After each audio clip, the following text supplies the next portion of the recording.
It's 7:30. Good morning, I'm Ian Crouch with Hunter News. A report has found the health costs from mining in the Hunter are more than $650 million a year.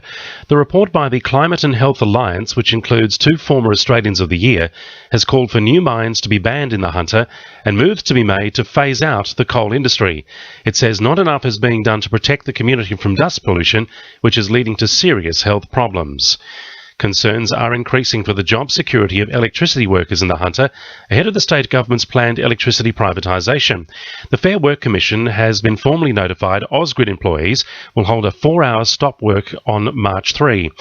Electrical Trades Union Secretary Steve Butler says the power workers have been given no choice but to take this action after the New South Wales government and power management companies refused to agree to maintaining protections which prevent forced redundancies. We've been negotiating with both Ausgrid and Endeavour in relation to a replacement enterprise agreement, and those negotiations have failed to make any progress at all. And having seen that failure, I guess it's an attempt to show the government and these companies that there are concerns about power privatisation.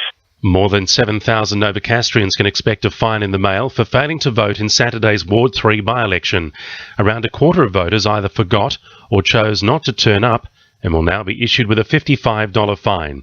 22-year-old Labor candidate Declan Clausen won the poll, becoming Newcastle's youngest ever councillor. The Office of Finance and Services is urging Hunter residents not to give out personal information over the phone following reports of scammers impersonating their offices. The scammers call on the pretense of giving a $7,000 refund into a bank account in exchange for personal details. Chief Executive of New South Wales Finance and Services Simon Smith says people should report incidents to Scamwatch. If you are subject to one of these calls, we recommend hanging up, and if you could let the scam report line on 1300 795 995 know, then that will help us in tracking them down and stopping them harming other people. A new poll shows the Liberals would lose 2 of their Hunter seats if an election was held today. The Galaxy poll has the coalition with a 53 to 47% lead over Labor, 2-party preferred, which would see Swansea and Maitland fall to the opposition. The result is the worst for the state government since just after Barry O'Farrell resigned as Premier last year. 5 bridges have been identified by Cessnock City Council as being in need of repair, with Council investigating options for refurbishment before the end of the financial year. Inspections of a further 14 timber bridges are expected to be undertaken over the next 3 months. Director of Works and Infrastructure, Justin Fitzpatrick Barr, says the bridges are vital to the region's economy. There's a number of small agricultural businesses operating in those areas, and it's critical those bridges are repaired to enable those businesses to operate and minimise that economic impact. Now with sport, Belinda Delaceres. The Newcastle Jets have again fallen agonisingly short in the A-League, walking away with a 2-2 draw against Wellington. The Jets claimed an early lead off the boots of Scott Neville and Rolly Bonavacia, but failed to take home the 3 points.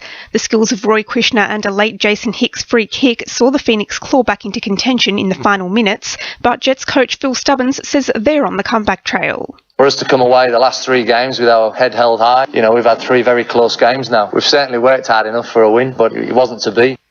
Wallsend has dealt a blow to Merewether's minor premiership odds in the Newcastle District Cricket, bowling the informed side out for 166 to claim a shock 29-run win. Merewether's now 3rd on the ladder, chasing University and Hamilton Wickham with 2 rounds remaining. And Maitland's Lorcan Redmond has capped off a stellar summer to take out Top Gong in yesterday's Australian Junior Triathlon Championship.